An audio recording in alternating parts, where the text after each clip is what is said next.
Revius. I'm forgetting my age. Huh? I'm not 40 yet. Why am I not 40? Because I haven't reached 40. But that's not. It's Revius. Revius, I can't. You can't have more than Revius. It's more than Chaim. The Rebbe's the Khan. It was up to Revius. Up to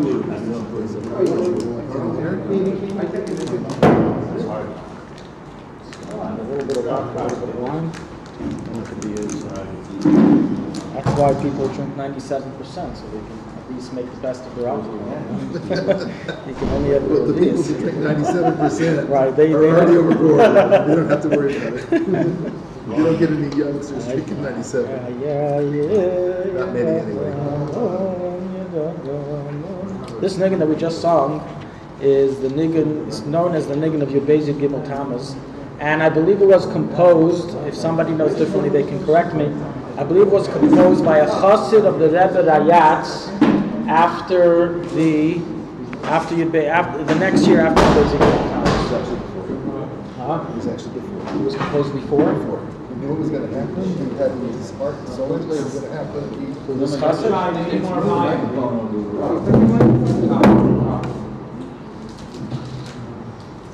So here, why don't you tell us the story? What's his name is?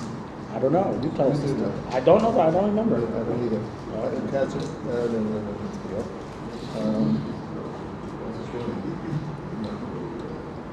Said my father said that the chassid who composed this niggun of Yud Gimmel Tammuz, he had foresight of the Geula,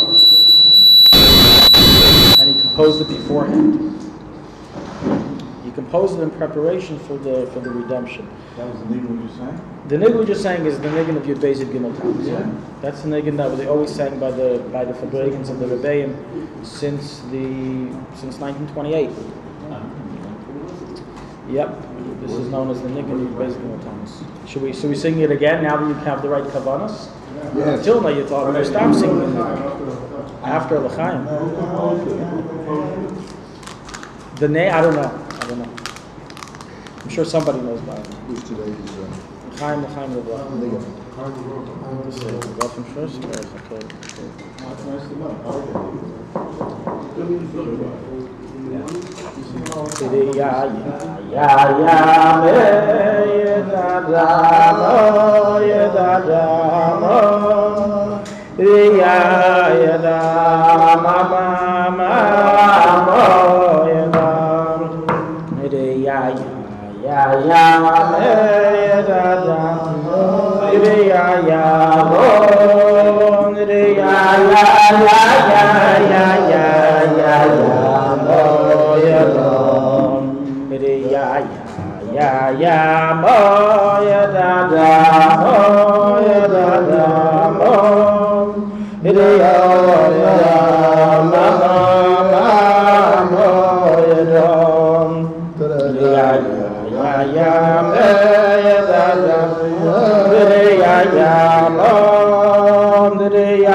So it was composed by a chassid by the name of Reb Aaron Charatonov. That was the composer of this niggun. Charatonov. He has some Einiklach in the Bible. Well, I guess from Russia. I don't know. Oh, he's from Nicaragua. Yeah. So, let's say l'chaim, l'chaim l'bracha.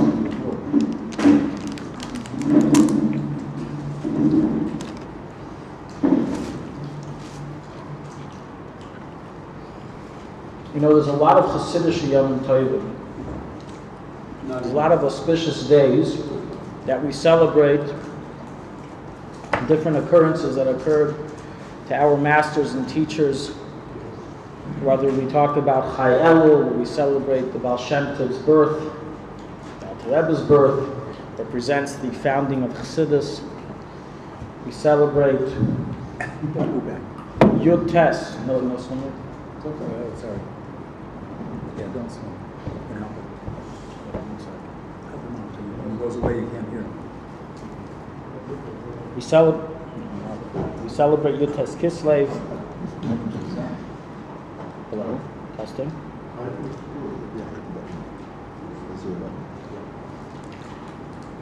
You know, they say as a joke that when a speaker has a microphone, he at least knows that somebody's listening. But when the microphone's off, hello, it is on. Testing. Okay, now it's good. So at least, you know, I know the microphone's listening. Okay, so Yud Tes Kislev, right? We celebrate the Rosh Hashanah of Chassidus. We have Gimmel Tammuz. We have days that are full of meaning, and we can really attach to this day, to these days. Personally, I think Yud Beis Gimmel Tammuz is a little bit more of a difficult day to find common ground with in today's day and age. It's very common for many communities to hold a gathering, having a mashpia come that actually lived through that time, not necessarily from 1927. I think they would be too old for right now, but at least lived through, you know, Russia and went through the hardships of that time, and they describe absolutely unbelievable stories and occurrences of the literal Mesiras Nefesh that they had to go through to keep Yiddishkeit. And it's very inspiring to hear that such people are so strong. But the question really is, how do we relate Yud Beis Gimmel Tammuz to ourselves? How do we, in the modern world, having these delicious salads, healthy, tasty, you know, nobody stops us from going to mikveh in the morning except that little Yetzer Hara. Nobody stops us from going to minyan. There's no religious persecution that's going on. How do we relate? What's the message that we need to take at Yud Beis Gimmel Tammuz? I think that's going to be a theme of our Farbrengen tonight. How do we relate to the occurrences? So let's first begin with just a little bit of the history. So the Rebbe Rayatz was incarcerated on the 15th of Sivan, 1927, Tafresh Pei Zayin, after, I believe it was, 7 years after the Bolshevik Revolution, and 5 years after Stalin assassinated all of his opponents, or most of them, and took control, right? Was that correct? The dates are correct? 1922? Okay. Sent the Jewish communists, right? He sent him to Cuba or Mexico, right?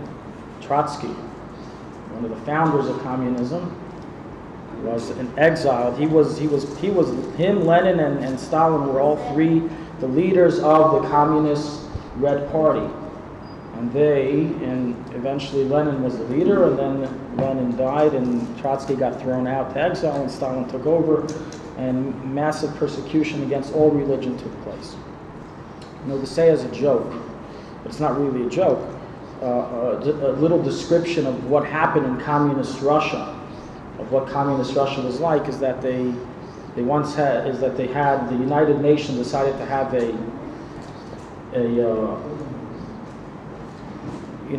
game between three different countries to see which country has the greatest intelligence system. So it was the United States, Great Britain, and Russia, the USSR. And what was the mission that needed to be accomplished? What matter needed to be accomplished in terms of espionage, in terms of spying? So basically, the judges of the UN said that we sent a mouse out into this huge forest. You guys got to find the mouse. So the Americans go in. You know, they spend hours searching for this mouse, and they come out and they said, "Listen, we couldn't find it. We don't know." Great Britain comes in, They go in, they search for the mouse, also for many, many hours.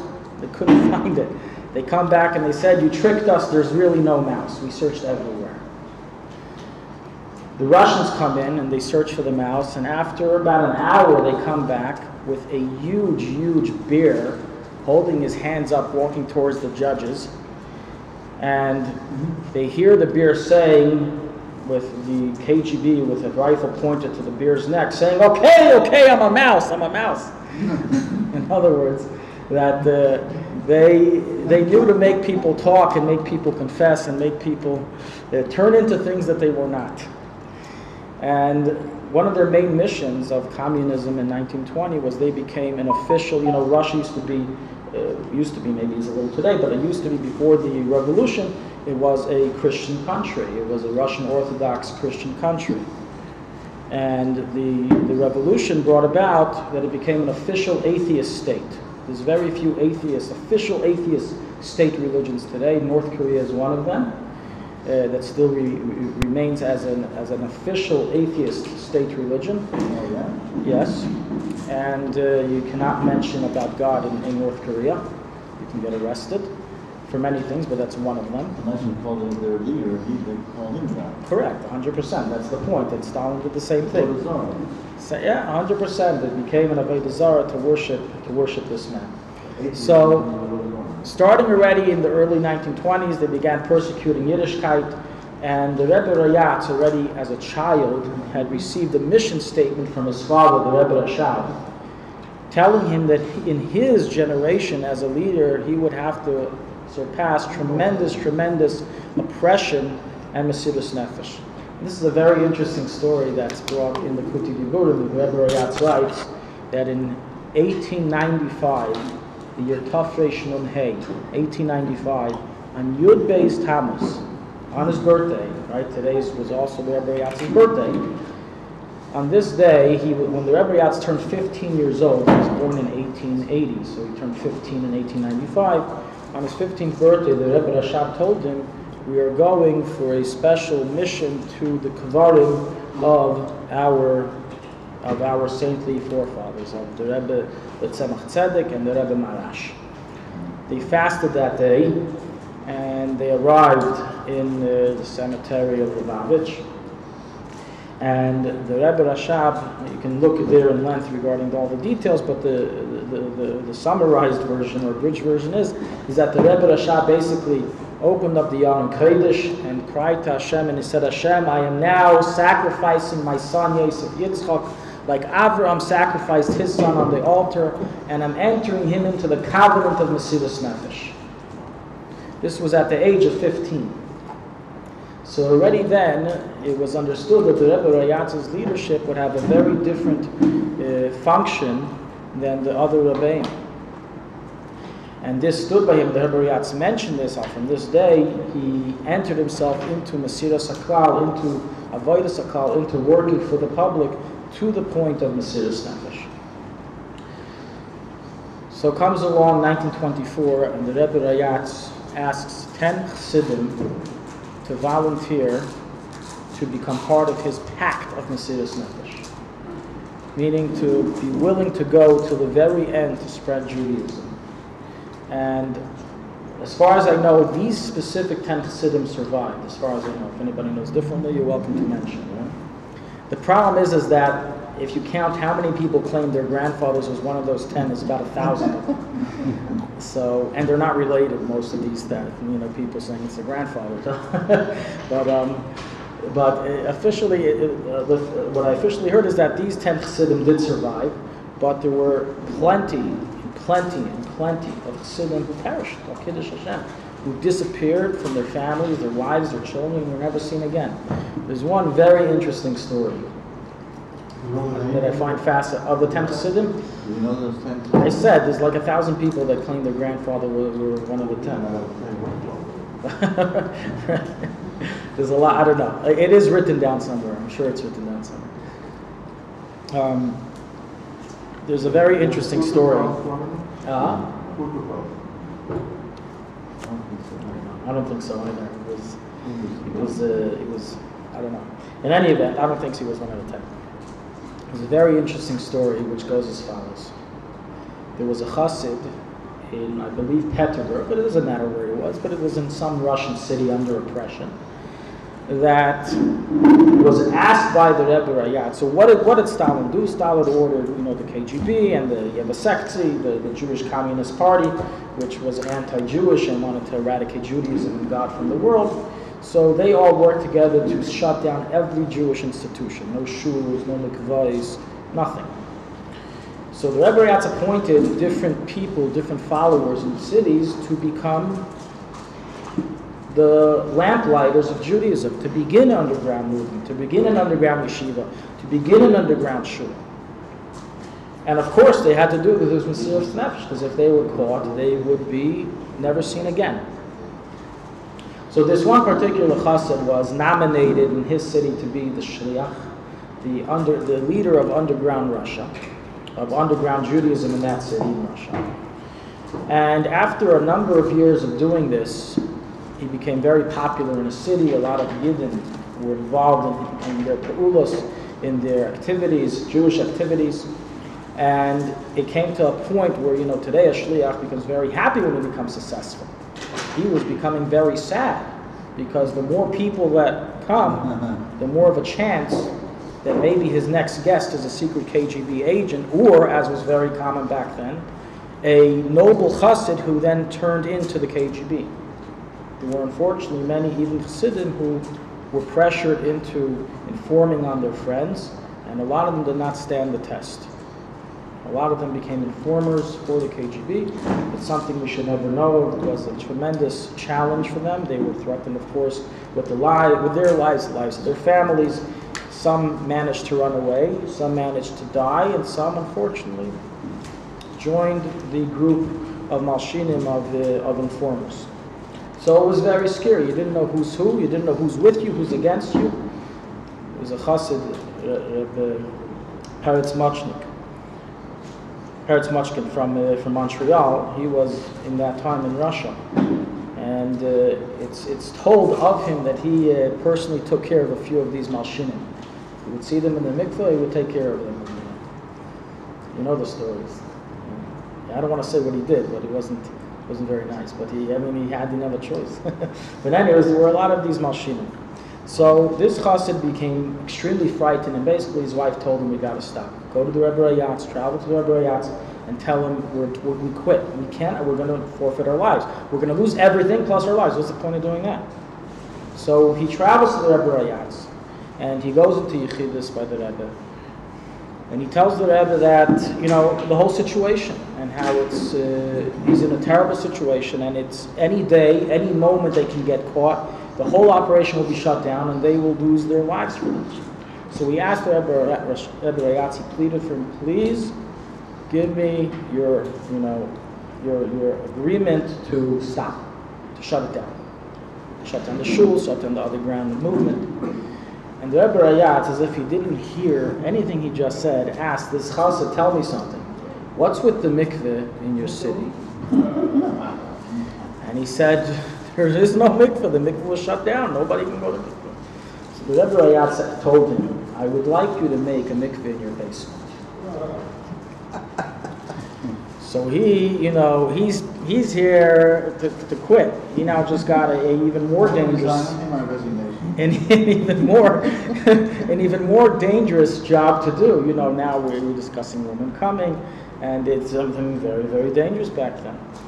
So Rebbe Rayatz saw that he was, petrified over this new directive, and the Rebbe Rayatz then told him a line, which is a very powerful line, but it's almost scary to think about, to internalize such a line. And he told him like this.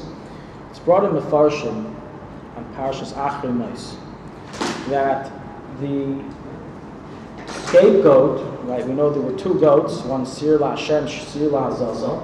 The scapegoat that was sent off the cliff on Yom Kippur. So there was always an escorter that had to take him. Ish iti hamidbara, the pasuk calls it. And ish iti hamidbara, a man that went in the desert and escorted this goat. Now, what the Mefarshim explain is that this man, just like the goat would fall off the cliff and die, this man, whoever was chosen, never survived the year. He always passed away that year. And the Rebbe Rayatz then told the Chassid, there was never a shortage of candidates who wanted this position. And we're not talking about people that anyways don't like their life and want to euthanasia, want to way out. We're talking about people with normal yidden, but they wanted to do this great mitzvah until the point of they're willing to die for it, of escorting the Azazel ram. And the Rebbe Rayatz then told him, not always in Yiddishkeit you have to live for your religion. Sometimes you have to die. Sometimes you have to die for your religion. That was the line that the Rebbe Rayatz told this chassid. They say, I don't know if this part is true, but they say that this chassid actually did survive. But the message of this story that the Rebbe Rayatz said, this was, people had to make a choice of your religion or your life in a very real way. And, so this is, again, another, vivid story of the Mesiras Nefesh that Chassidim had to go through in that time. And we have to try to discuss a little bit, how do we connect to this Mesiras Nefesh today? L'chaim, l'chaim, it's in your nigga.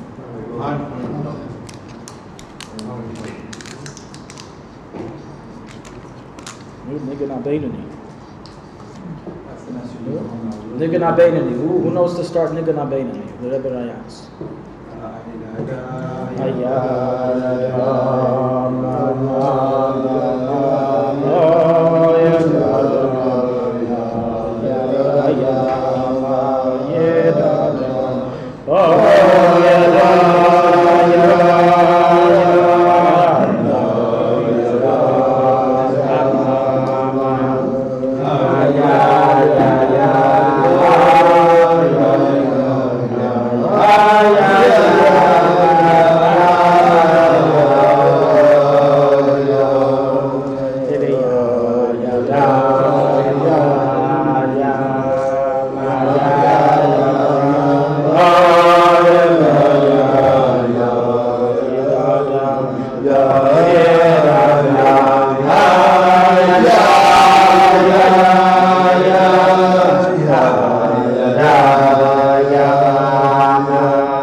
there.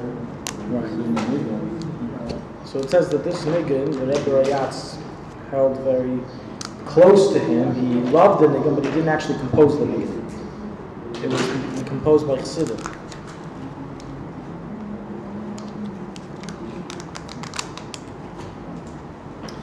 And when you contemplate the difference between our times and the times of the Rebbe Rayatz, they are completely opposite in nature. Let's go back a little bit to the famous War of Napoleon between France and Russia. So we all know that France wanted to take over the world, and they tried to battle Russia, and they did battle Russia, try to take over. And the different students of the Maggid held different positions of who they should vote for. I don't have to explain, but if the tzaddikim are praying and are helping out a certain side, it's going to kind of persuade them to win. So it was a split. The Maggid of Koznitz and other of the Polish Rebbeim, they were following Napoleon. Not because they, liked midgets more, or because they, felt, the French have a better anthem than the Russians, but they felt that Napoleon's victory would bring a time of democracy, a time of openness, liberalism, which he represented. Let's not forget, Napoleon, when he first began his revolution in France, first thing he did, or one of the first things he did, he gave rights to all Jews living in France. Until then, just like in any other European country, Jews had many limited rights. They couldn't work in certain fields, they couldn't live in certain areas. They were second-class citizens. Napoleon immediately lifted that. And his whole philosophy was liberalism, democracy. That's what he represented. So a lot of the Polish Rebbeim, students of the Maggid, that's who they voted for. Russia, even though it wasn't under Stalin, was under the Tsar, represented oppression to the Jewish people, physical and spiritual. There were pogroms. There was anti-Semitism. So it made sense for everybody on the Jewish field to vote and go for France. The Alter Rebbe was one of the lone students of the Maggid who opposed Napoleon, and famously he said that while under Napoleon certainly we will receive, more rights, we will be able to live freely, but just that will cause our our weakness in Judaism. However, under the Tsar, where we're under oppression, physically and spiritually, while we may not be, have affluence in physical matters, but in spiritual matters we will be a lot better. And that's what Alter Rebbe voted for, and went for, and davened for, and prayed for the Tsar, and the Tsar won. The Alter Rebbe won. Today, in today's times that we're found in, we're mamish found in the same time period as the Napoleon period, meaning Napoleon's victory. Napoleon wanted democracy. Napoleon wanted liberalism, free rights, no oppression. That's exactly what we're here today. So it's a bit of an interesting question. What, the Alter Rebbe's opposition was only for one generation? What type of environment is it really better for a Jew to live? In an oppressive environment like Russia, or in a French environment like Napoleon? So the reason why I'm bringing this up is I think this will help us relate to the message behind the Mesiras Nefesh of Yud Beis Yud Gimmel Tammuz. For us today. For us today. For us today, absolutely. The Rebbe, in a few talks, we have a few Maimarim and a few Sikhs where this was discussed. We have, first off and foremost, the last Maimer that the Rebbe distributed, the Maimer of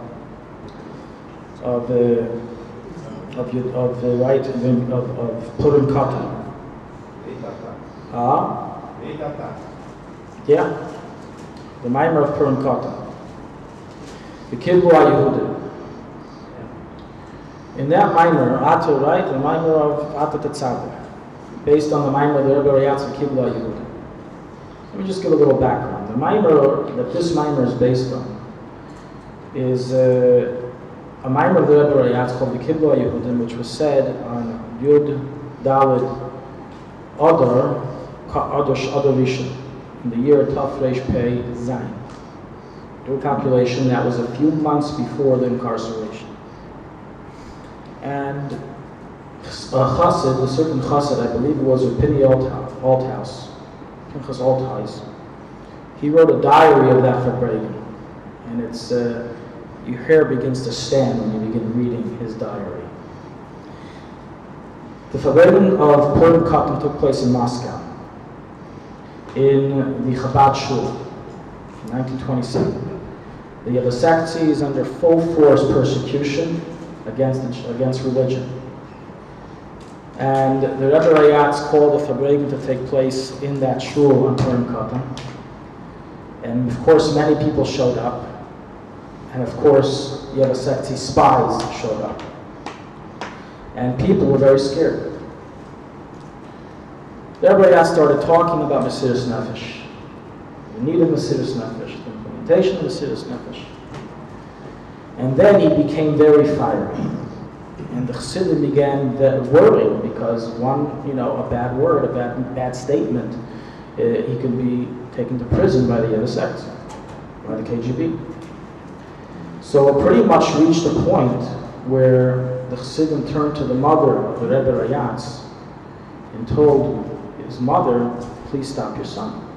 Please stop the Rebbe from talking anymore. They were really scared. And the Rebbe Rayatz in this time got up and he said, I know that there are spies here, I know there are Yevasaktim here, Yemash Shmam Bezichra, and I don't care, I'm saying it to their face, we're going to be Mesiras Nefesh to spread Torah and Judaism in this country. Right. I don't know openly, but maybe it means he opened his shirt, he opened his, I don't know what that means exactly, but the Rebbetzin comes out, the Rebbe Rayatz's mother comes out, and goes over to him, and she tells her son, Yosef Yitzchak, please come into the next room. And he turns to his mother, and he tells his mother, Mama, everything I'm saying, I received consent from my father, the Rebbe Rashab. This was 7 years after the Rebbe Rasham's estalkus. And he writes that he then fainted. The Rebbe Rayatz then fainted, brought to the next room. He's revived. In any event, in that mimer that the Rebbe Rayatz spoke, he spoke about how in the times of Purim, he specifically accepted the Torah, as opposed to, in contrast to the times of Matan Torah. And the reason is, why wasn't Matan Torah considered an acceptance? Because on Matan Torah we were bribed with a likus, with revelations of godliness, with lots of, lots of jewelry, spiritual jewelry. We had the best of our lives, so it was no chiddush, no novelty that at our closest state to God, that we decided to enter the relationship. The whole kunz is, the whole novelty is when a person stays dedicated when times are tough. And that took place in the Purim story. There was nothing going for us to remain a godly people. There was nothing going for us to remain dedicated to Judaism. And by us standing Mesiras Nefesh, the Balta Beretz and Teira'or, and not one Jew had one thought of giving up his religion, that was then a full acceptance of the Torah. That was the Nakuda that the Rebbe Rayatz said in that night. And the Rebbe took that Nakuda and expanded it in talks, and specifically in the last mimer that the Rebbe distributed to this point in time, as you said before, the mimer of Atavat Tetzam. I said to this point in time. I have to say it in Hebrew? It's okay to say it in English? Okay, good. We all believe in Tchias HaMesim.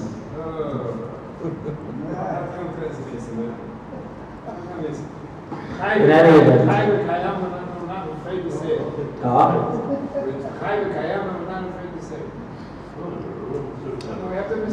In that mimer, so the Rebbe takes a very interesting turn, right? Every mimer that's based on a mimer of a previous Rebbe has some novelty in it. So it is a wild novelty in that mimer, and I'm sure many of you are familiar with it. And I think that's the Nakuda that we can really attach to here. And then in the mimer, the Rebbe says like this. The Mesiras Nefesh that took place in the Purim story It was very nice. It was beautiful. But a Mesiras Nefesh that takes place when you have a gun to your head is a type of Mesiras Nefesh that is instigated. It's not really self-aroused. It's like, as a Jew, when someone tells you Shalom Aleichem, what do you say back? Aleichem Shalom. As the other one said in a talk, why not just tell him back Shalom Aleichem, Shalom Aleichem, Shalom Aleichem, hello, hello. How are you, how are you? You don't say how are you, you are how. Right? You don't say the opposite. You say hello, hello back. So the Rebbe said, as a Jew, a Jew always, we always say the opposite. When somebody, if nobody's going to press me about being religious, I may be, I may shake a little bit of my religiosity. But the second somebody starts up, then suddenly we come out full force. It's like in the secular world, they have this, in at least American society, they have this sensitivity towards mothers. They can speak the most derogatory things about their mothers, but the second somebody says something about their mother, oh boy. Your mama, you go to your mama. Right? Your mama. So we see a certain concept that when someone comes with an opposition, it arouses suddenly a stubbornness, as the Rebbe Rayatz called this midas hanetzach, within the person. And so the fact that there was Mesiras Nefesh at that point in time, as much as we look at it from our perspective as unbelievable and almost impossible, there was a certain natural factor, ingredient that instigated it, that aroused it. So the Rebbe says like this. So therefore, the main Mesiras Nefesh was not during the time of the decree, as they were oppressed, but it came at the time of after the decree, after Haman was killed, after they were victorious. The fact that afterwards, when they had it all begashmis, the queen is a Jew, the viceroy is a Jew, they had everything they needed begashmis, and they still stayed steadfast. There was no longer a gun to their head, they had everything. That was the true Mesiras Nefesh. It's an amazing point that Rebbe points out, because we would never think it. How can we call that Mesiras Nefesh when there is no one oppressing you? You didn't have to give up your life for anything. So what's the explanation? The explanation is that this is based on another minor of the Rebbe Rashab. The Rebbe Rashab said a famous minor called Eina Kadosh Baruch Hu Ba B'Trunya Al B'Riyosov. It was said in the year Taf Reish, I believe Taf Reish Nun Ches, 1898. And it's actually fun because it's the only mimer I've ever seen that it says before the mimer, said after mashke, said after drinking alcohol. That's what it says in the beginning of the mimer. Yeah, it says nemar achar mashke. That's what it says in the beginning of the mimer. And it's in that mimer, the whole mimer talks about Mesiras Nefesh. The whole mimer talks about Mesiras Nefesh. And the Rebbe Rashab talks about a number of nekudos, which we're not going to point all of them out right now, but the point that he discusses there, that we are going to point out, is that he says that the main Mesiras Nefesh is not when a gun is pointed to somebody's head. When someone points a gun to a Jew's head and says, your life or your religion, it's almost instinctive to give up your life. It's not much of a chacham. He says the main Mesiras Nefesh is when there's no guns, there's no opposition. What there is there are people that scoff at you. There are people that belittle, make fun, say, what are you doing, a religious Jew in today's society? What are you following Torah and mitzvahs? Where is it going to bring you? What is it going to do for you? You still believe in this old school religion. He says that Rebbe Rashab that is the true Mesiras Nefesh in that type of environment. And he writes as follows, that the more we go into Galus, more years we spend in Galus, the more this Helen Vehester, this concealment takes place, is strengthened, and the more leitzarus, the more scoffing there is against our Avodas Hashem, and the more Mesiras Nefesh we need to have. And he says that in the times of Moshe Rabbeinu, for example, it was much easier for a Jew to be religious than it was in the times of Isaiah. And the times of Bais Sheni, it was harder than the times of Bais Yishen. And in today's time, it's harder than the times of the Bais. And he says it's throughout each generation. So in essence, what's really been happening is that we've been progressing from one type of Mesiras Nefesh, which was the Mesiras Nefesh of oppression in the Russian era, and that's similar to the period of Purim, before the miracle, to the next stage, which is Mesiras Nefesh after the Russian era. Mesiras Nefesh of after the miracle, where there's no one oppressing you, you're on your own, you can do what you want, but the whole world is when the whole world is concealed of alikus, and the whole world is void of godliness, at least to the naked eye. Of course, if you contemplate, you can see things, but to the naked eye, invisible eye. And you have scoffers left and right of a religious Jew. I mean, today, we all know that religious Jews are a minority within Jews. It was never before. We were never a minority. Tshuva B'Ava. That's what it is. So there's no greater of a scoffing than there is in today's generation. At this point, the Rebbe pointed out, not in that minor, but in other talks. The Rebbe pointed out that the avodah of the Mesiras Nefesh in today's generation is al tevaishu pnei maligim, first sin in Shulchan Aruch, not to be ashamed in front of the maligim, in front of the scoffers. Which means that a Jew who is going in his path of avodas Hashem should go until the end, and should not get intimidated. It's not just by necessarily people standing there and making fun of us. It's the whole general society and general world that conceals or belittles or ignores any sacredness, any holiness to anything that has to do with Torah and mitzvahs. That itself is the biggest type of scoffing that one can experience. And so this is today's Mesiras Nefesh. This is this generation's Mesiras Nefesh. I'm going to share with you some stories, but after Chaim and Nigan, maybe Rabbi Leiter will say some words also. Nigan. I'm enjoying you. So you for sure should say some hard words.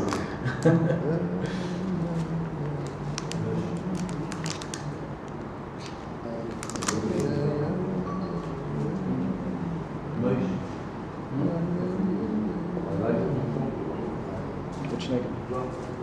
No, a nigga, a nigga.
chassid of the Alter Rebbe, Reb Shlomo Chachneker was his name.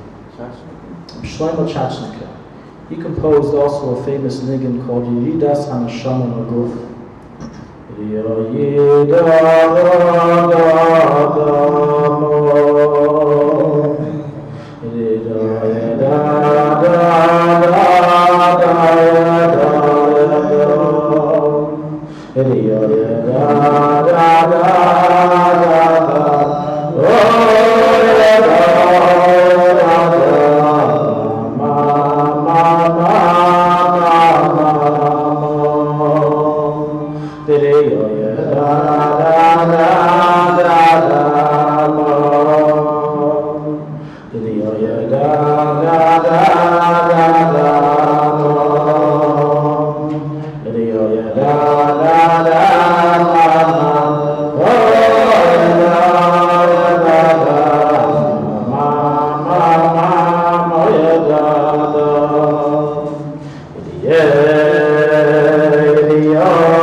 Discussing the descent of the neshama into the body, and it's fulfilling its purpose down here.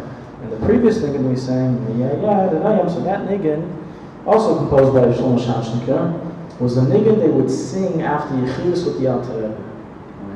When the Chassidim went into Yechidus with the Alter Rebbe, and they left Yechidus, so they would break into a dance. That chassid, it was like the day of your wedding. It was, the most unbelievable experience, and I'm saying just from what I read, but when you read the description, it almost inherits that feeling into you, and they would come out, and this is at least one of the nigun that they would sing after they left Yechidus.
So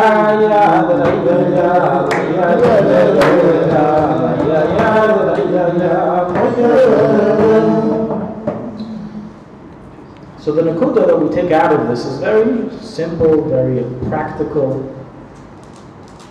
We're still living in a time of Mesiras Nefesh. We're not talking about stories of back in the day. The situation of Mesiras Nefesh has changed. The type of quality of Mesiras Nefesh has changed. But the idea of Mesiras Nefesh has never changed. Furthermore, per everything we explained from the Maimonim of the Rebbe, the Rebbe Rasham, we have gotten even to more powerful, to more challenging times of Mesiras Nefesh now than before.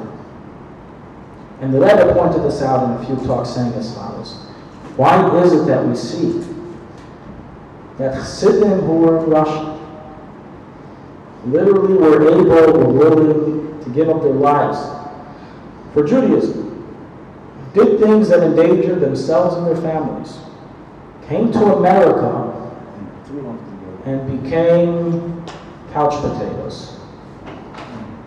That's how the Rebbe said it. The Rebbe basically said that, they lost that stamina, they lost that enthusiasm, they lost that fire, and they came to America, As the Richard Damascus said, that America is a country where people eat hamburgers and fries all day, and he wasn't mistaken. The Richard Damascus in the 20s. Meaning, he meant to say it's a grubber country. It's a country of Gashmias. It's a grubber country where you eat, you enjoy life, you go to entertainment, you just enjoy life. You sit back and enjoy. You get into Hazak Gashmi. You live the American dream. France won.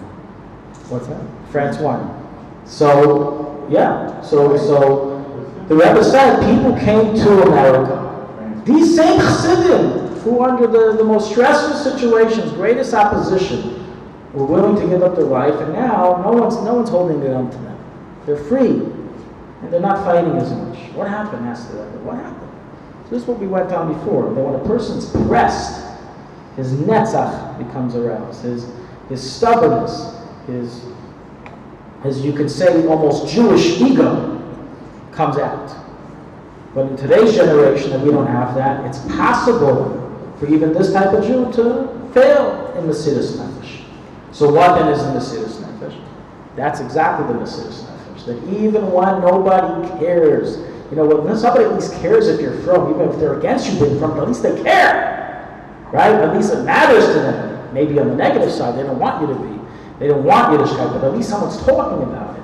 But when everyone says it doesn't matter, you're this way, you're that way, do what you want, it holds no meaning to us, do whatever you want, it's almost a deeper and a stronger challenge of Mesiras Nefesh, as we see with our eyes, that the challenge of America became a very great challenge for the Rebbe Rayatz. America is no different. And so, when a Jew stands up and he does a skafia and he does self-control in whatever matter it may be, of controlling his sight, controlling what he hears, self-control regarding doing an avera, in today's generation, that itself is Mesiras Nefesh.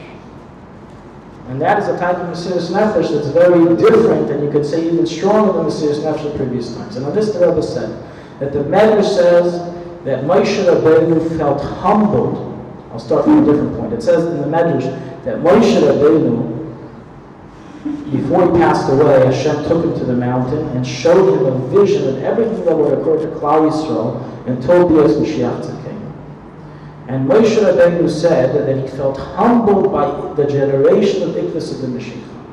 Meaning he himself, Moshe Rabbeinu, the teacher of all Jewry, felt humbled, meaning that he himself felt like, wow, if these people are like this, I feel like nothing. And who was he referring to? The Rebbe says he was referring to our generation, our times. That in spite all the no opposition, just concealment, just total concealment of godliness, and the like, and nonetheless a person pushes through and a person continues serving Hashem, that humbles even Moshe Rabbeinu. Drag yourself out of bed and you don't have to. Yeah. To get up in the army for the morning is no chiddush. To get up when you're on vacation and go to Minyan, that's a chiddush. Right? That's a chiddush. So I want to share with you a few stories, a few meisim that happened. I already had dinner before I came. That's right. The whole week. Chיים.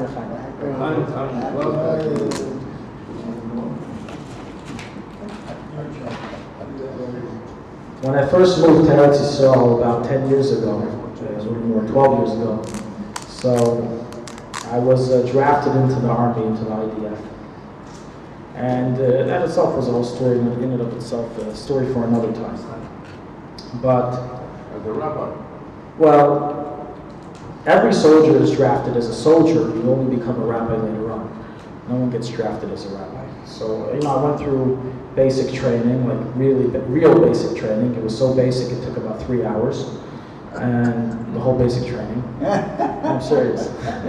And I went straight to what they call the Bakum to get positioned.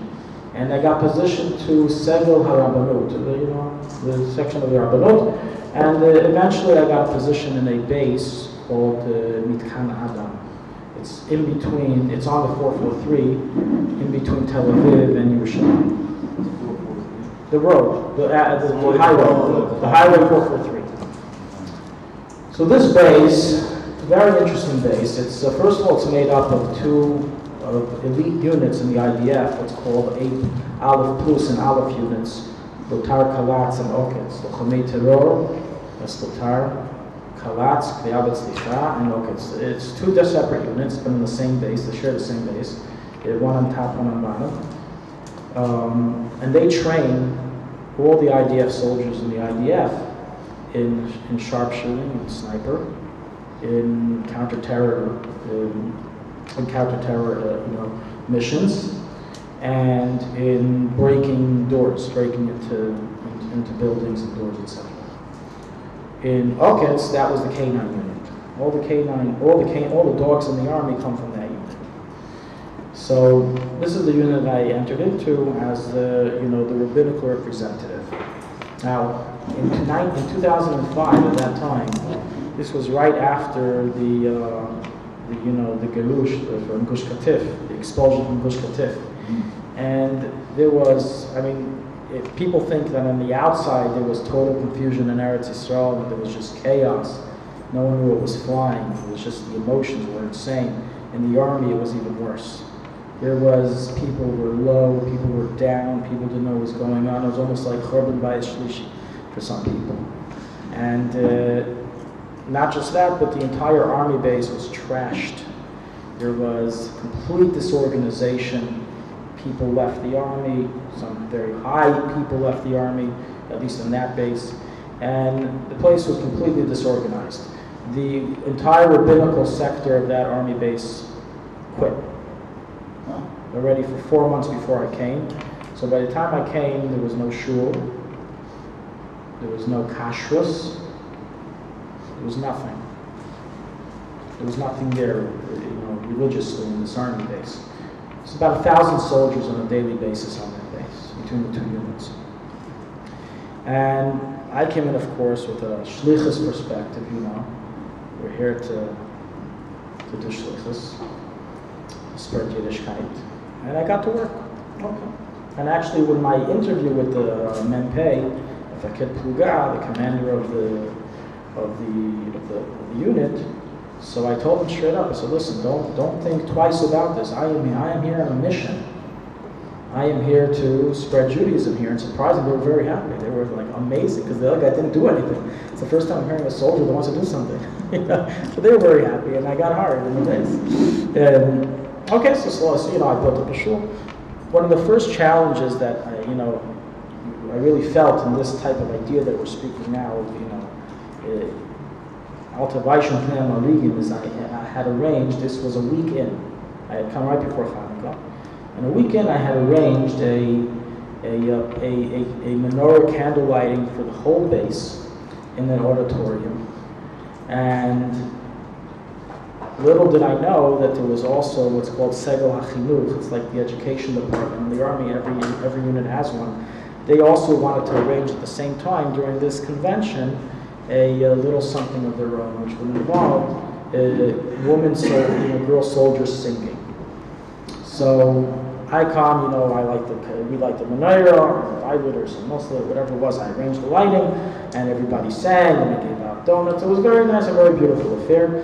And then someone gets up and calls up the girl choir to sing. So I'm here in a real pickle, because I'm in the center of the stage. I'm running this show pretty much, and I didn't know what to do. So, without thinking twice, I told the soldier that's in charge of Segel HaChinuch, I told him, listen, for religious reasons I cannot remain here. And I simply walked off the stage and walked out. It felt very embarrassing. I have close to 1,000 people watching. I'm a fresh rookie here in this place, just starting off my footsteps. And I had no idea what the consequences would be. I had no idea if, I would get court-martialed for this or anything. I just told her, listen, not in my base, but so let me tell you the story in my base. So I went out, and I stayed out till their singing was done, and I came back in. And the Rasar went over to me after me and was like, you're a gever. You're a gever. You're a man. And no one ever said anything, and I think that really set the footsteps for that base. You came back in. After they were done, yeah. I had to run the show, of course. I had to run the show. And there were many, many instances in this army base where these type of scenarios came up. Some of them even more severe and more complex than the one I told you. I'll tell you one more very, very fascinating story. Chaim.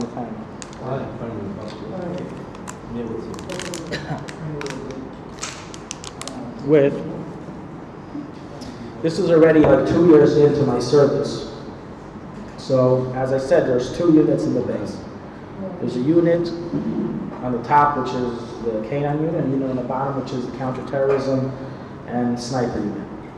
So we had 2 shuls. Ideally, according to Army regulation, every base only needs 1 shul. But we did a combina, and we made 2 shuls because it was difficult for soldiers that were on the bottom. They have to go all the way up top to top, and so we arranged 2 shuls. But officially, we only had 1. It was like a lower area of the base, and then there was a road that took you to the higher area of the base. So the commander of the Chabad Tsfat, the sniper unit, comes over to me one day and he says, I want to meet with you. He's got a few falafels over here. He says, I want to meet with you. So I said, okay, no problem. Come to his office, and he tells me, he says, we are expanding. We're expanding our offices for our unit, and the current temporary shul is a perfect place for us to set up a new office. So this is what he told me. He said, how long do you need in order to take everything out? So I looked at him stunned and I said, I can't take apart a shul. There's laws about these things. I didn't tell him, but there's halachas. You can't just undo a shul. You can't take apart a shul. And so basically, I told him that I was really, really not keen about doing this.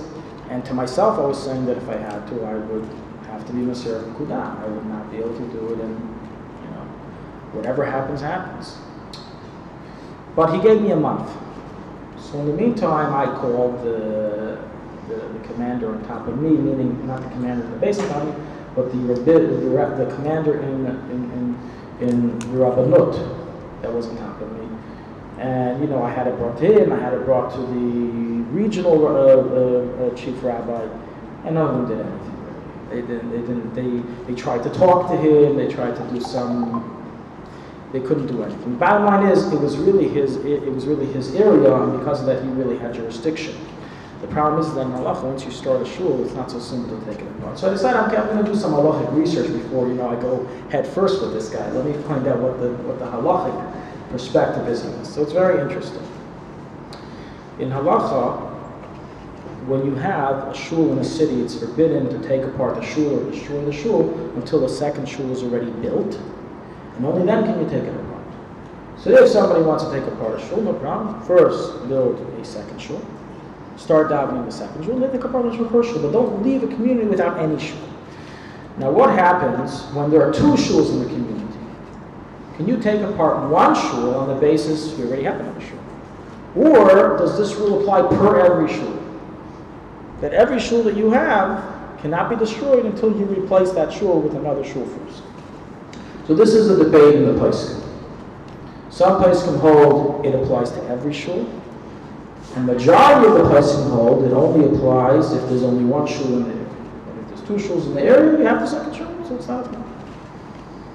So obviously, they're not, this commander was not going to tell me he's following the poskim that are the majority of the poskim that are listening, doesn't know anything about this stuff.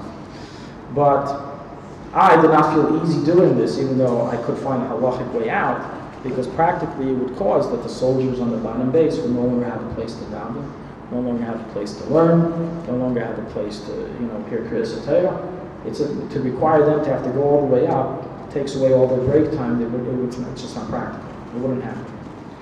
So, Bashkacha Pratis, he comes over to me one day, and he comes over to me one day during lunch, and he tells me, he says, "What, you think you're so religious? You think you're so religious, and you're trying to play from that you don't want to move the shul? Do you even know who I am? Like, you're the commander of the Chabad?" It's like, no, my name. Look at my name. His name was, I forgot his first name. I'm trying to remember. I don't remember right now his first name, but his last name was Gambiner. It's like, my name is Gambiner. I'm like, okay, what does that have to mean to me? It's like, what, you don't know? No, I don't, I'm sorry. He says, my great-great-great-great-great-great-grandfather was a famous rabbi by the name of Rabbi Avraham Gambiner. He wrote a book called the Magen Avraham. I'm like, what? I sit with your great-grandfather and learn what he says every single day? And you're sitting right over here in this office next to me? He's like, yeah, he's a son after son of the Magen Avraham. The Magen Avraham was one of the most famous poskim in Jewish history. He's aligned in the section of Xayim right next to the Mechaber. And he's one of the most basic codifiers that on it is based halachic ruling today of the Alter Rebbe and the Mishnah Berurah. Yeah. Now, when he said that to me, a light bulb went off in my head. Like, who is that person that says when you have two shuls, each shul needs a new shul built first? It's his grandfather, the Magen Avraham. Oh, that's great. The Magen Avraham. So I come back to him on Sunday, and I bring with me a Shulchan Aruch, and I'm like, I need to speak to you. And I tell him, I preface it by saying, in general, when nobody, holds of your family, at least family members should defend their family. And then I began explaining to him the situation, that we have here a gang up of all the poskim against his great-grandfather. And this is the situation we're in now. And you now have a chance to back your great-grandfather and not let this shul get taken apart. So I caught him really off guard, and he tells me, leave me the Shulchan Aruch overnight, I want to go through it. He's not a firm guy, he doesn't know how to read a religious book, a religious text. In any event, he gives it back to me, he tells me I got the message, the shul remained until a new shul was brought by a donor, and then the old shul was undone. That's practically what happened. Great. That's a good story.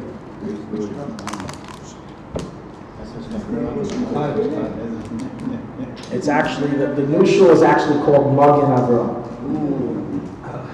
Magen Avraham shul. Yeah, it was named basically, it's right next to where the old shul was. decided it was an appropriate name for the shul.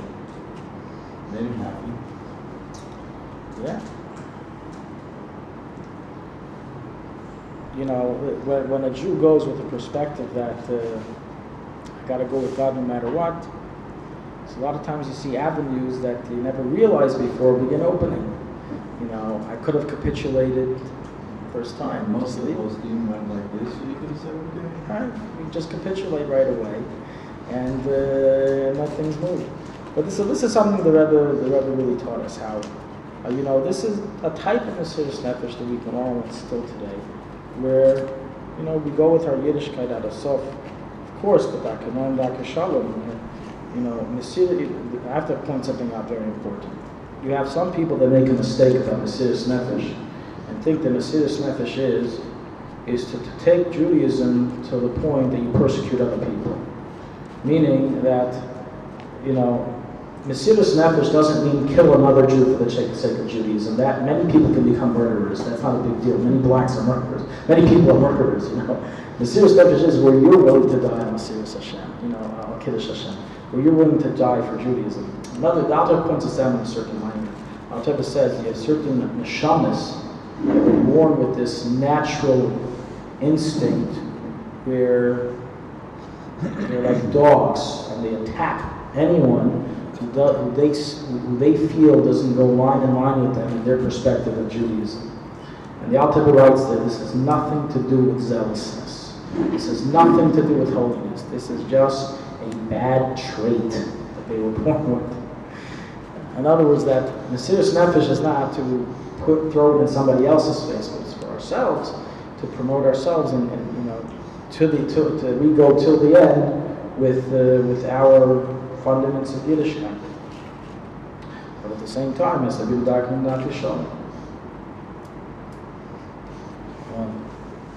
At the same time, what's the last phrase? I said at the same time has to be in the way of peace. In the way of peace. I'll just give you an example. You know, you have the Sikrikim, what they call them, people that, you know, from the more fanatical sects of Haredi Jewry, where, you know, they do all these things to attack the other side, throw rocks at cars, for example. Let's just use that as an example. So that's not Mesiras Nefesh. Arabs throw rock at cars too. You know, many people, to punch someone in the face is not Mesiras Nefesh. That's just called bad neatness. That's just called, you know, that's just called being a wild person. That's not Mesiras Nefesh. I actually once heard this from an ex-Sikrik. Is an ex-person who grew up in Meisharim and was, not everyone in Meisharim was like this, of course, but he specifically did grow up in this type of environment. And he told us that, you know, when he was 14, he was already a big demonstrator. He would throw rocks and, you know, all these, you know, he would throw bleach and police, like all these crazy things, yeah, that they would do. And, you know, he grew up, got married, moved to a different community, and he was telling us, looking back, he's like, you know, they didn't teach us Mesiras Nefesh, they taught us to become monsters, they taught us to become, you know, oppressors. Animals, yeah. They, you know, so Mesiras Nefesh is where we sacrifice ourselves, not other people. To sacrifice other people, many people do. You know, you can find many hitmen in the States. But to sacrifice ourselves is the real Mesiras Nefesh, where Jew goes till the end with his Yiddish. Remember who's Nefesh or Mesiras? Mesiras Nefesh is somebody else. Right. Mesiras is somebody else's Nefesh.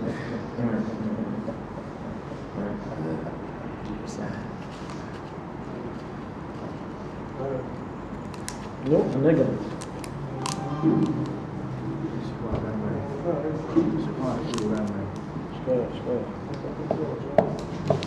What about a nigga from South Florida? Nigga from South Florida.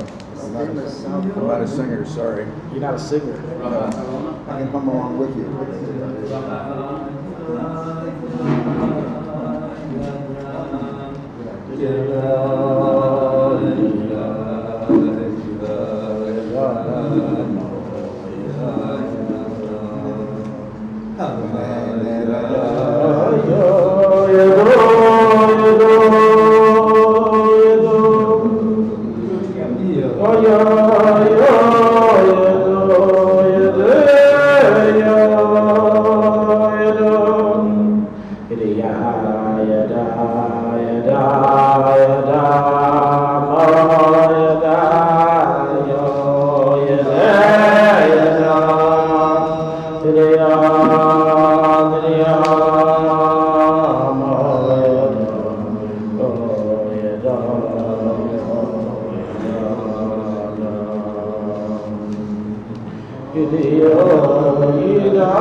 Somebody knows. Want to get it right?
Seems to me that Magen Abraham reached out from his kever to grab his ankle by the feet. Yeah. Say, hey, son, come back. I know where you are, but actually, I'm friendly with him. I'm a big fan of his. He got his. Yeah, but he had his own. I want to share with you a fresh story that just happened in Tammuz. Now, when I was in New York, I was invited to Farbrengen. It's funny to be able to say to Farbrengen about a Farbrengen is interesting. I'm telling you a ma'aseh that happened by this Farbrengen. I was invited to Farbrengen by Gimmel Tammuz Farbrengen in the Crown Heights. And a lot of very interesting type of individuals showed up. It was a very packed house, a lot of good food, very taken care of properly, you know. And a lot of it, you know, it wasn't your regular black hat Lubavitch Farbrengen. It was a lot of affiliates, a lot of people, a lot of different people that came, the kids are. And one of the themes that I spoke about is actually a theme that I heard from a chassid. His name is Michal Lashetsky, and I heard it from him on basic Gimmel Tammuz many years ago. So let me tell you what he told over. Michal Lashetsky, he lives now in Chabad, and he grew up in Russia, Stalin Russia. Well, yeah, Stalin Russia, and you know, his entire familiarity with Judaism was in Russia, where he could not attend a Jewish day school, could not attend a yeshiva. He never really had a Jewish education, a formal Jewish education in the yeshiva setting of sitting. He was very close with Mendel Fuderfas and he's considered one of his prime students, prime pupils of Mendel Fuderfas. And so he told over the following story. Before I say the story, I'll mention why I mentioned this story by that Farbrengen and what theme it was touching on. So we were discussing how, and this also connects with the theme we're discussing right now, how Mesirus Nefesh, or religious achievement, religious excelling in religious service, is not just demanded of a person who has a spiritual position, as a rabbi, as a person working in a Maisa, as a shliach, but also from your regular plain balabas. It's a doctor, a lawyer, bus driver, pizza shop manager. They all have that same schus, merit, and demand to excel in the Avodas Hashem. And we don't look at the person who's the pizza manager any less than we look at the person, you know, than the person who is a shliach or of other big spiritual position. Of course, there's a concept of kved rabbanim, but in terms of the idea that to create a second-class status, that a working Jew is not really fulfilling the full ratzon of Hashem, the full ratzon of the Eibishter is a false philosophy. That's what I discussed for a little while in that Farbrengen. And the reasons are because unfortunately it's a little bit of an illness that we got. It's a false philosophy that has been inherited, maybe not to this generation, but definitely to the younger generations, my generation, and kids coming out now of the system, where if you don't have some kind of spiritual position in Judaism, such as a shliach, you haven't really made it in life, in spiritual life. And so with that's very damaging in two ways. Number one, it's damaging because it makes people feel spiritually empty, spiritually unfulfilled. As if, you have a lot of people that really do want to excel, in some spiritual type of work, position. There was a guy here, he passed away, probably maybe Chaim Zilber's father, Laser Zilber, very famous. He was a computer technician, right? I don't know what he was. Yeah, he was a computer technician. He was a very special guy. He was about color, he was really. Anyway, he once said, if everybody's going to be ahead, who's going to be in the Olam? If everybody's going to be in charge, who's going to be the Olam? So this is one of the false Avodah Zarah's false philosophies that has been inherited, whether purposely or not purposely, that as if you're a second class when you don't have a position as a shliach or a rav, which is completely contrary to Judaism, completely contrary to Chassidus. It's a repetition of the sin of the Moravim. It's literally a repetition of their sin. They felt that you're only holy when you're 24/7 in holiness. But if you're involved in the world, you can't be holy. We're repeating that sin. So I discuss this a lot because a lot of, especially that crowd, a lot of people feel empty, and it really touched upon a lot of people, what I said, because they've never heard this before. One guy sitting next to me, who actually helped host the Farbrengen, so he had a very hard time with this. He's like, I don't understand. Our whole lives are brought up that we gotta strive for spiritual perfection. We gotta strive to be a Talmid Chacham. You got to strive to be, a rav, a rabbi, or a yeshiva, a shliach, someone of some important position in Yiddishkeit. Now you're telling us that if I am just, a simple worker, that I am also class A, that I'm not class B, that I'm also okay. He was having a very difficult time fathoming this. So I said, I want to tell you a story. So this goes back to the story that I'm going to tell you now of the Michal Veshetsky said. Michal Veshetsky said as follows: when he was able to finally migrate from Russia to Eretz Yisrael in the 70s, he had one dream. He was married already, maybe he had children, I don't know, but he was married. He had one dream. He wanted to finally, he was already, I believe, in his 40s. He wanted to finally, for the first time in his life, sit in yeshiva and learn Torah. Never done it before. He wanted to sit for at least a year, maybe 2 years, if, Parnasa allows it. The plan was, he discussed it with his wife, it was agreed upon. His wife would work the first year or two to help support them, and he would sit and learn. He came to the Rebbe to Yechidus in 1973, I believe it was. And the Rebbe asked him, what are your plans now that you came out of Russia? And he said, he was in with his wife in the Yechidus. And he said, my wife's going to work, and I'm going to learn in Kollel. And the Rebbe tells him, I heard the story from him, the Rebbe tells him, I don't think it's a good idea. Not a good idea. The Rebbe says, I think you should, when you get back to Israel, to Kfar Chabad, open a business. And regarding learning Torah, set aside every single day 2 hours. But literally 2 hours, no telephones, no interruptions. 2 hours where you're fully, 100% involved in learning. And if you do that, those 2 hours of learning that you will do every day will be of greater effect in quantity, in quality, than would you're learning in Kollel for the whole year or 2 years. That's what the Rebbe told him. That's what he did.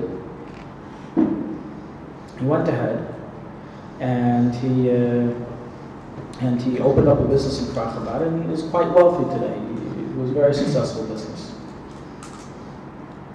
And I then shared a second story, and this is when I shared the second story, this is when all ruckus broke loose. The second story was a similar story, which I partially verified, but not fully. This story I heard first hand, the first story. The second story is like many stories that we hear in the grapevine. But I did verify part of the story through Rosh Hashiva and Benoit. And he couldn't verify the whole thing, but this is, I'll tell you the version that I heard. Reb Nissen Nemenov was a famous Chabad Mashpia in Benoit. Rebbe famously called him a Beinoni. And he had a son who was very gifted in learning and understanding and knowing Chassidus. And after he got married, Nissen wanted his son to continue in the yeshiva as a mashpia in Benoit. I don't know if it was Etche. I don't know which son it is. He went to Yechidus after he got married. He went to Yechidus to the Rebbe. The Rebbe told him the same thing. I don't think it's a good idea for you to become a mashpia in Benoit. I think you should join a publication company, a publishing press, and help publish calendars. When I said that, I hear a gasp from the entire crowd that's there. People start breaking out in like, oh my gosh, what did I say? So I said the story to the guy sitting next to me who was having a very difficult time understanding this. His occupation, he's a calendar publisher. Huh? No. He publishes calendars, this guy. It's very important to know what day it is. What? It's very important to know what day it is. 100%. And you can also enter a lot of Yiddishkeit in the calendar. But in any event, so when I shared this story, the second story, that he got Brought that in the house. You heard about the guy who won the lottery. What's the point? The point of the story was to emphasize that we cannot give ourselves a free pass and say, since we are not a Rosh Hashiva, or since we're not in a position of spiritual leadership, or in a position where we can dedicate 24/7 to holy activity, and therefore we haven't made it, and therefore we don't really have to try very hard. No, that's a false philosophy. In fact, the correct philosophy is that specifically for that type of Jew, you were put in this world. You weren't put in this world to be Rosh Hashivas and to be Rabbanim of communities. You need Rabbanim, malasot, you need them too. But that wasn't the purpose. The purpose was that a Jew, even though he's involved in his daily life, mundane things, working for a living, the Jew of Eretz Yisrael, the Korach Jew, not the Meraglim Jew, that even he would imbue his life with spirituality and excel in Yiddishkeit. And this was done throughout the generation. This has become a philosophy of this generation, where as if it's created that one is a contradiction to the other. There was a famous mashpia in Russia, later on in Tel Aviv, by the name of Zalman Moshe Yitzchaki. His full name was Shner Zalman Moshe Yitzchaki. Now, Moshe Yitzchaki was the only person that I know of that the Rebbe called a tzaddik. The Rebbe wrote on him after he passed away, Zecher Tzaddik L'Bracha. Moshe Weber. Moshe Weber. Beinani. The Rebbe called him a Beinani. When you went to South Africa for his heart surgery, you called him a tzaddik. Oh, okay, fine. That's Moshe Weber. But Moshe Rebbe, by the way, was my sandik. Now we understand. My sandik was Moshe Rebbe. Okay. He held me when they entered me into Brisa Shel Avram Avinu. In any event, so where were we? Service now. King of the world. Huh? King of the world. Oh, Zalman Moshe. So Zalman Moshe Yitzchaki, he was one of the most famous mashpiyim at that time in the generation of Rebbe Rayatz in the Babbage. He didn't work in a yeshiva. You know what he did for a living? He was a construction worker. He built half of Tel Aviv. Literally built with his bare hands, like the Arabs do today. That was his job. But he was an Oived Hashem. It was simple that a Jew could combine learning, avodah, and everyone knew that it's demanded. There's no exemption just because a person is not in some kind of spiritual position of occupation. It's demanded, and it wasn't like looked upon, and he wasn't looked upon, just the opposite. He was known as Zalman Moshe. He was the mashpia of Mendel Futterfass. Mendel Futterfass's main mashpia was Zalman Moshe Yitzchak. He is, by the way, the great-grandfather of the Drizzen family. His daughter married with Avram Drizzen, of Avram Mayor, whose children, of course, is Shamber Drizzen, all the Drizzens in Crown Heights. Those are his sons. Those are his great-grandsons. In any event, so the point that I wanted to bring out from these stories was that a Jew has to know that, number one, if he has to enter the world, he was not able to get a position in shlichus for whatever reason. He was not able to get a position in rabbinics. There's nothing less demanded of him in learning Torah, spreading the Torah to his surroundings, avodas Hashem and tefillah. Nothing has been lessened in those demands and capabilities.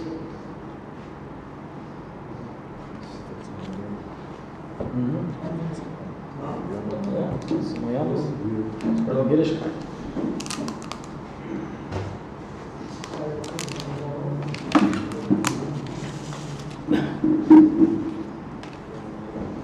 Go ahead. Now that you got your fork in your salad. Right.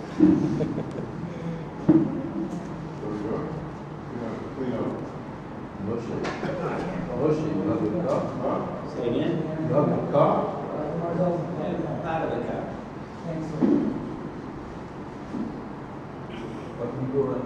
So there was a guy in Kola who won the lottery, you know. Okay. So you know what he did? What do you do? He said he's going to quit the kollel and learn full time. Which all that was it?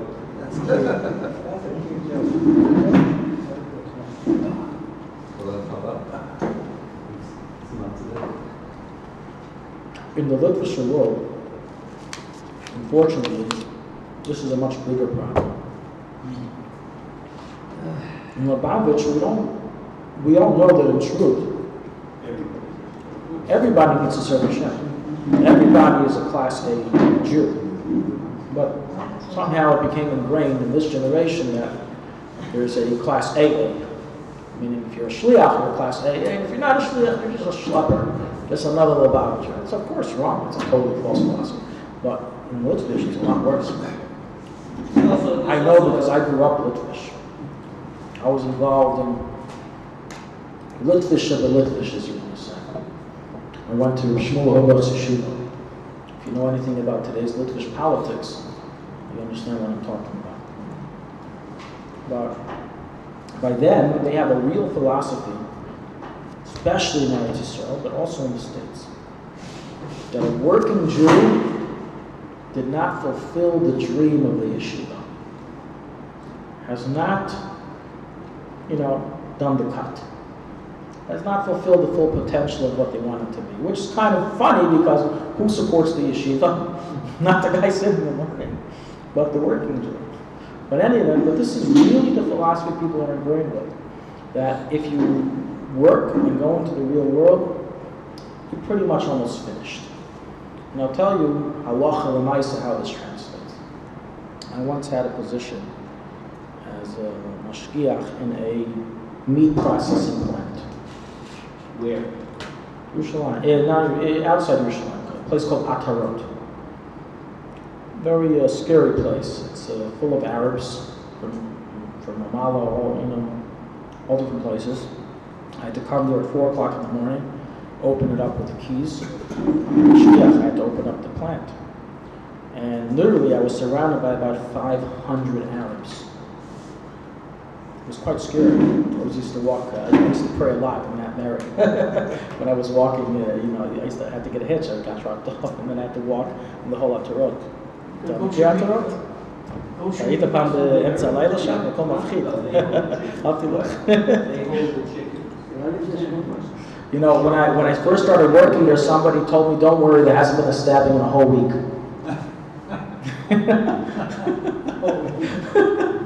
It's safe now. A whole week went by then, no stabbings. Anyway, but Baruch Hashem, nothing ever happened, Baruch Hashem. But, so I was the mashgiach for one hashgacha. There were 2 hashgachas, mahadran hashgachas that worked in that plant. So I was the mashgiach for one hashgacha, and there was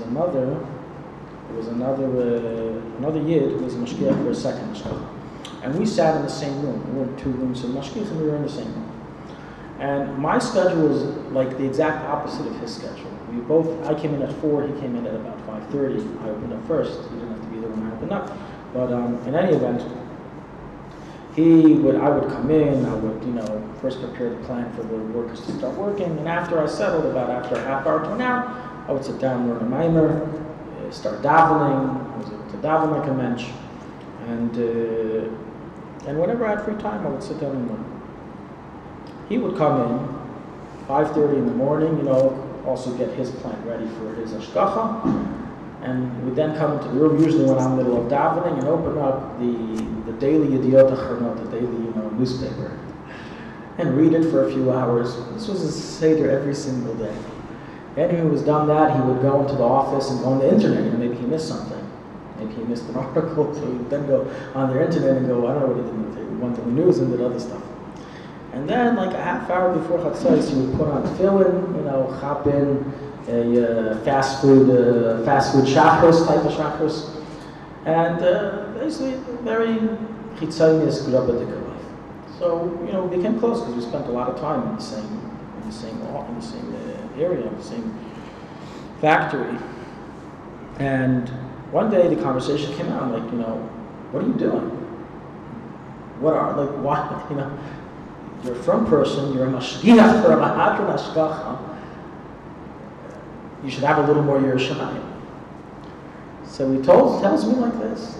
He says, what, do you think I don't know how to be a God-fearing Jew? He said, I used to be a Reish Koil in Ramot. I used to be a Reish Koil. I was an excelled student in yeshiva. I got married. I was able to arrange a chabura, and I started a koil, and a very successful koil. Until the last few years, unfortunately, we lost money, we didn't have any more funding, and I had to close down the kollel and get a job. But now that I have a job, I'm a nobody. I'm a nobody. He said, I can't even imagine myself. He said, first of all my friends, all the people I know, they look at me like, you're a mashgiach. Especially went from a Rosh Kollel to becoming a mashgiach. He says, that's how everybody looks at me. And he says, number two, I'll be honest, the way we're brought up is that, if this is my position, I'm already, finished. I'm already, as they say, if the guy's anyways going to get, you might as well make it worth it type of thing, So basically that was his sentiment. That's what he told me. And it's mind-boggling, but this is unfortunately a real philosophy that some people mistakenly receive. And of course the correct philosophy is that no, specifically when you have that type of job, you're filled just with goyim, in this place, not just any type of goyim. Gimmel klipas hatmeis, and you can say it's full of sense. And there you're able to stay steadfast and learn and daven and stay focused. It's Mesiras Nefesh. It's type of Mesiras Nefesh. That's the dir b'tachtayim the Eibush is looking for. To be within the Beis Medrash and learn Torah is not such a great feat. Who else are you going to do the Beis Medrash? In the Beis Medrash to learn, okay. But when you're not in the Beis Medrash and you're still learning. So this is one of the messages we can take from these Beis Tammuz. And wherever we are, however we are, we always have that demand of Mesiras Nefesh to our current environment.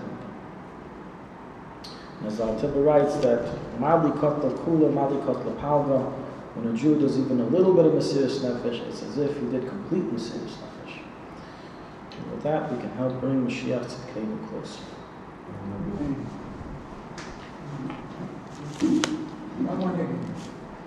Please.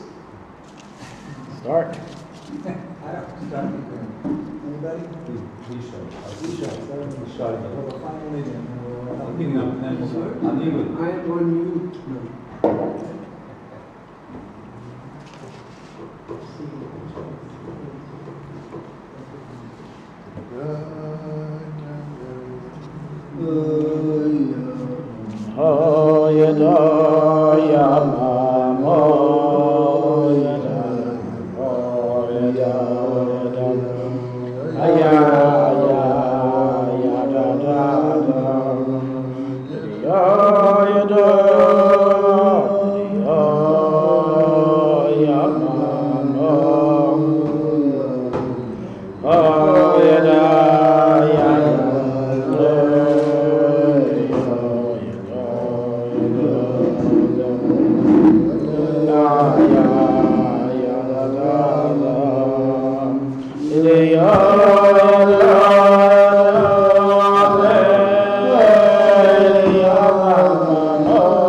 I'm going to finish my book. By the Rebbe's Farbrengen is a sound out to this nigga the base Tammuz? Huh? No. Could be they did. You know?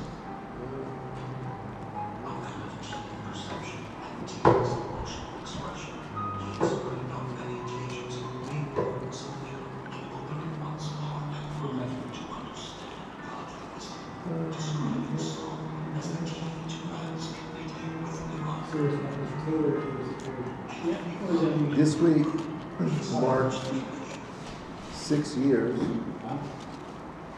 that my wife has managed to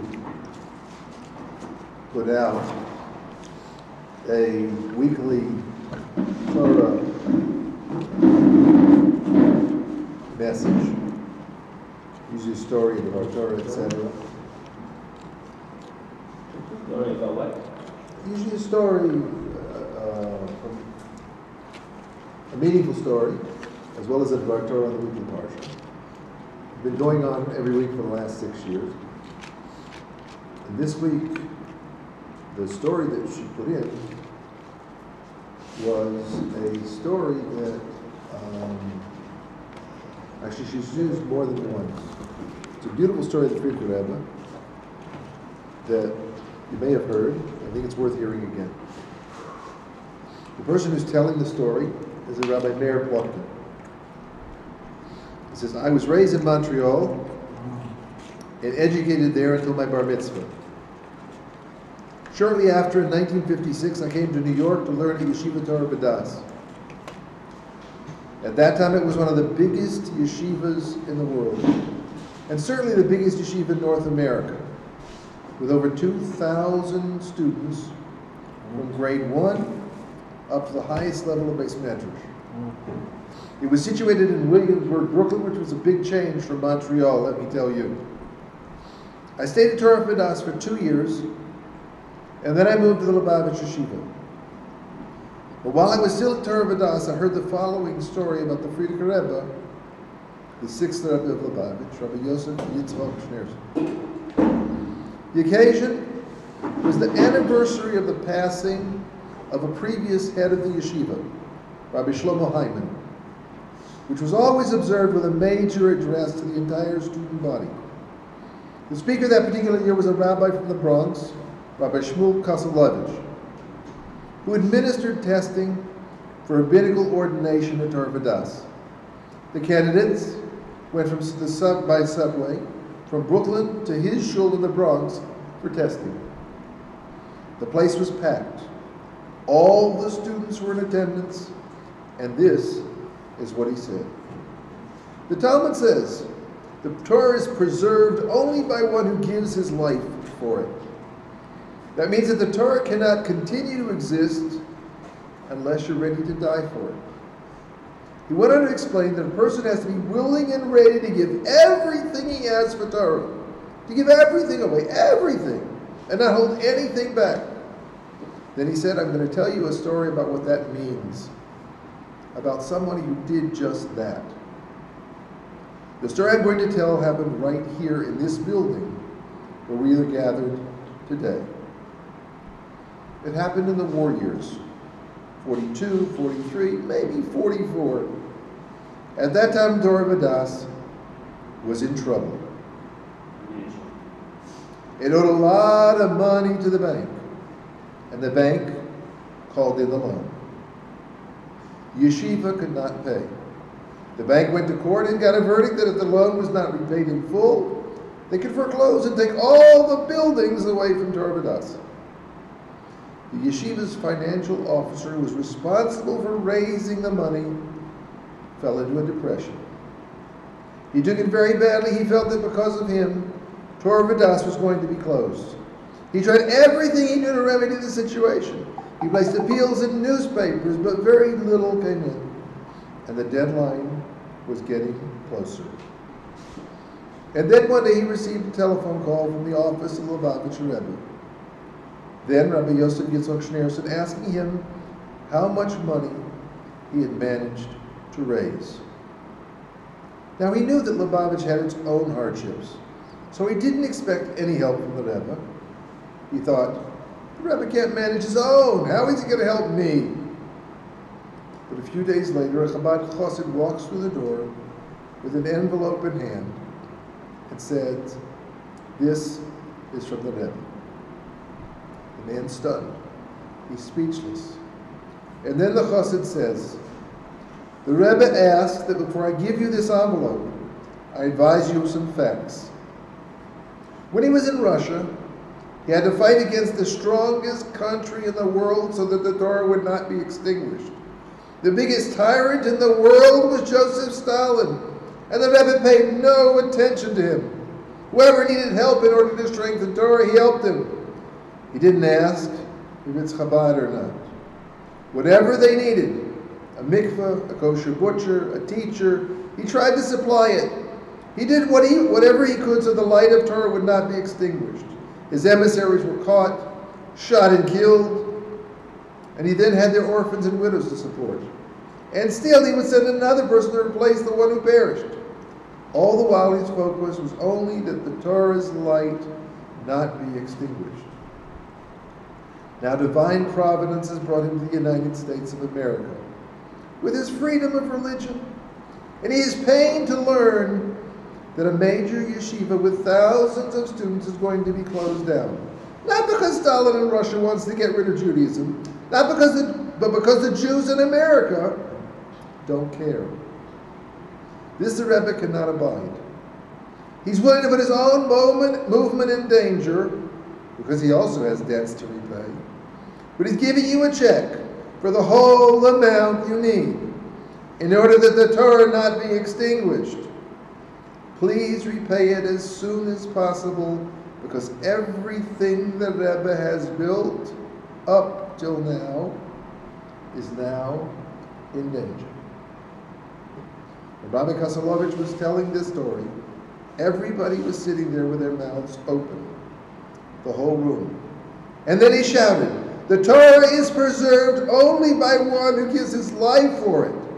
And that is what the Rebbe did. When the Rebbe arrived in America, and I was there when he got off the boat, he was half paralyzed by the tortures he endured in Stalinist Russia. Then he lost his yeshiva in Poland to the Nazis. And since he arrived here, he's to deal with a lot of hardships and opposition. Find me someone like that. Find me someone who is willing to put everything he has on the line for no personal gain. The check he sent to Torah Vadas put his own movement in serious debt and in grave danger. Thank God, Torah Vadas was able to make sure it was repaid fast. The Rebbe did get his money back. But when he gave it, he could not have been certain that would happen. That's real self-sacrifice. This was the story that Rabbi Shmuel Kasulovich related, and it became one of the reasons why I eventually went over to the Lubavitch Yeshiva. I saw that same genuine spirit of self-sacrifice in the followers of the Rebbe, and I was inspired by them. I wanted to be a part of a movement which had such a high level of dedication to Torah and to their fellow Jews.